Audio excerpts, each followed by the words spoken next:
Hello students, let's start English lesson. Сәлем тіл үйренушілер, ағылшын тілі сабағын бастайық. Бүгін біз сіздермен нағыз керек грамматикалық тақырыпты өтетін боламыз. Сол үшін арнамыздан алыстамаңыздар. Today's new theme is demonstrative pronouns. Бүгінгі біздің тақырыбымыз demonstrative pronouns, яғни сілтеу есімдіктері. Pronouns дегеніміз есімдіктер, demonstrative дегеніміз сілтеу. Бұл бізде pronouns, яғни есімдіктердің бір түрі болып табылады. Қазір жеке тоқталатын боламыз. Demonstrative pronouns, яғни сілтеу есімдіктері деп айттық. Сілтеу есімдігіне this, that, this, those деген сөздер жатады. Сілтеу есімдіктері сілтеу, көрсету, нұсқау мағыналарын білдіреді екен. Яғни біз ағылшын тілінде бір нәрсені нұсқағымыз келгенде, бір нәрсені көрсеткіміз келген кезде осы төрт есімдікті қолданады екенбіз. This, мынау, жекеше түрде қолданамыз. This, мыналар, көпше түрінде. That, анау, жекеше түрінде қолданамыз. Және those, аналар, көпше түрінде қолданады екенбіз. Осы төрт есімдікті міндетті түрде есте сақтап алуымыз керек, себебі сөйлеу кезінде бізге қатты қажет болады. This және these сілтеу есімдіктері адамға жақын зат немесе заттарды көрсетеді. Яғни біз өзімізге жақын заттар туралы айтқан кезде осы екі есімдікті қолданамыз. Next. That және those деген сілтеу есімдіктері адамға алыс тұрған затты немесе заттарды көрсетеді. Яғни бізден қандай бір зат немесе заттар алыс тұрса, осы екі есімдікті қолданамыз. Next. Сілтеу есімдіктері сөйлемде бастауыш, анықтауыш, пысықтауыш және толықтауыштың қызметін атқарады екен. Яғни байқап тұрсақ, бірнеше сөйлем мүшелерінің қызметін атқарып тұр. Сілтеу есімдіктері сандық, тектік, септік жағына өзгермейді. This book, these books, that book and those books. Яғни барлығы да бір келкі, бір формада тұр, ешқандай септік жағына өзгеріп тұрған жоқ. This is a book. Мынау кітап. These are books. Мыналар кітаптар. That is a book. Анау кітап. Those are books. Аналар кітаптар. Қазір толығырақ түсіндіретін боламын.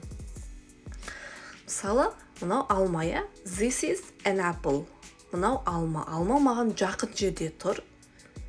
Және бір алма жекеше түрде тұр. Сондықтан мен бұл жерге this есімдігін қолдандым. Қазір келесін түсіндіретін болам. Мына жерде екі алма тұр. Көпше түрінде мен бұл жерге these are apples деп this сілтеу есімдігін қолданамын, себебі алма көпше түрінде тұр және маған жақын болып тұр. Дәл осылай кез келген зат көпше түрінде және жақын орналасатын болса, онда біз ол жерге this сілтеу есімдігін қолданады екенбіз. Міндетті түрде есте сақтап аламыз. Next. That is an apple. Анау алма. Алма менен алыс тұр және жекеше түрде тұр.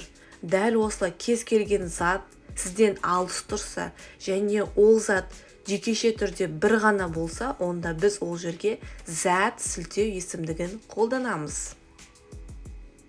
Those are apples. Аналар алмалар. Яғни алмалар менен алыс тұр және екеу болып көпше түрінде тұр. Дәл осылай кез келген заттар алыс тұрса, осылай those сілтеу есімдігін қолданамыз. Let's do tasks. Қане, тапсырма орындап көрейік. Суретке назар аударайық. Суреттегі заттардың жақын алыстығына қарап, қазір біз сіздермен сілтеу есімдіктерін қойып шығатын боламыз. Бірінші суретте car. Car бізде көлік. Көлік алыс тұр және жекеше түрде тұр. Сондықтан біз бұл жерге не қоямыз? Яғни that. That is a car. Екінші суретке қарай, екінші суретте roses, раушандар. Олар бізге жақын тұр және көпше түрінде тұр. Сондықтан біз бұл жерге қандай есімдік қоямыз? These, yeah? These are roses. Яғни мыналар раушандар. Үшінші суретке назар аударайық. Бұлттар, yeah? Бұлттар екеу болып тұр, көпше түрінде тұр және бізден алыс тұр. Сондықтан біз бұл жерге those сілтеуесіндігін қолданамыз. Those are clouds. Төртінші суретке қарайық. Girl, қыз, е? Қыз жақын тұр және жекеше түрде тұр. Дәл осылай жақын жекеше түрде тұрса, біз қандай есімді қолданатын едік? This есімдігін қолданамыз, е? This is a girl. Яғни бұл тапсырмада біз немесе дәл осыған ұқсас тапсырмаларды орындаған кезде сіздер суретке немесе сөздерге қарайсыздар, сол заттың алыс немесе жақын орналасып тұрғанына қатты назар аударатын боламыз. Себебі сілтеу есімдіктерін біз осыған қарап ажыратамыз.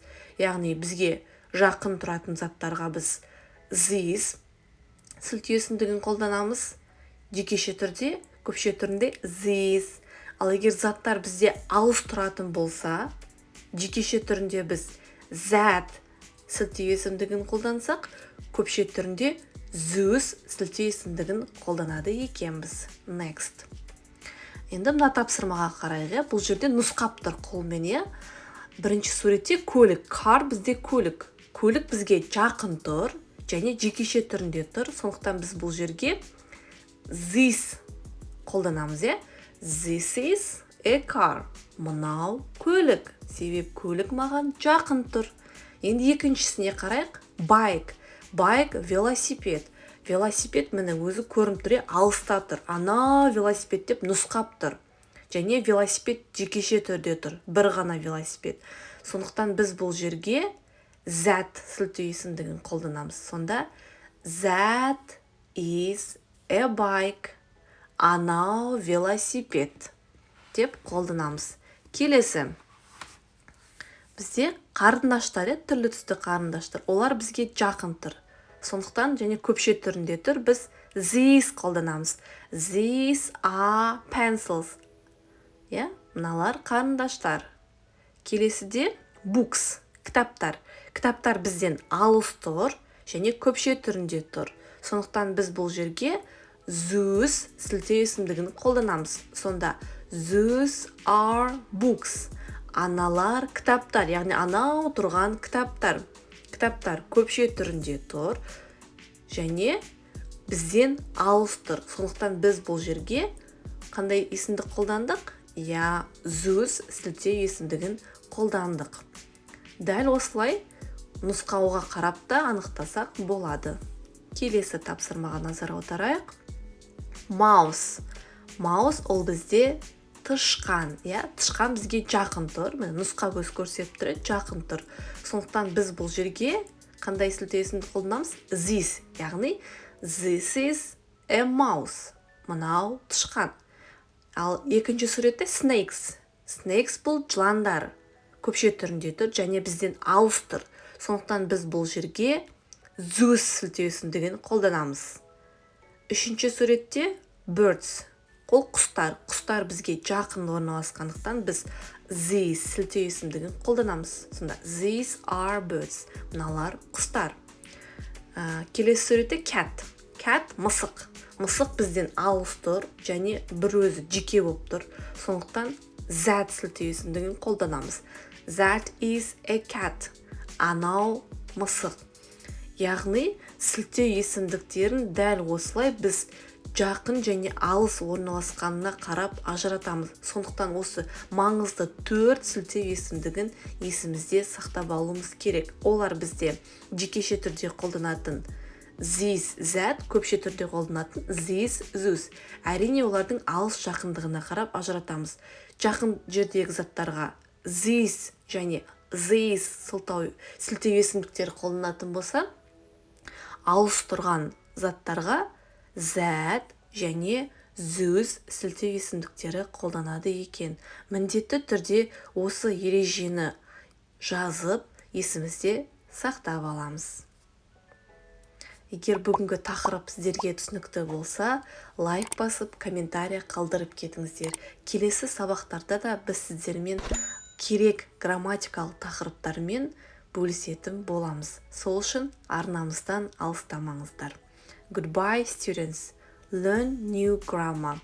Келесі сабақта кездескенше, құрметті тіл үйренушілер, бүгінгі өткен грамматикалық тақырыпты міндетті түрде жазып, есте сақтап алыңыздар.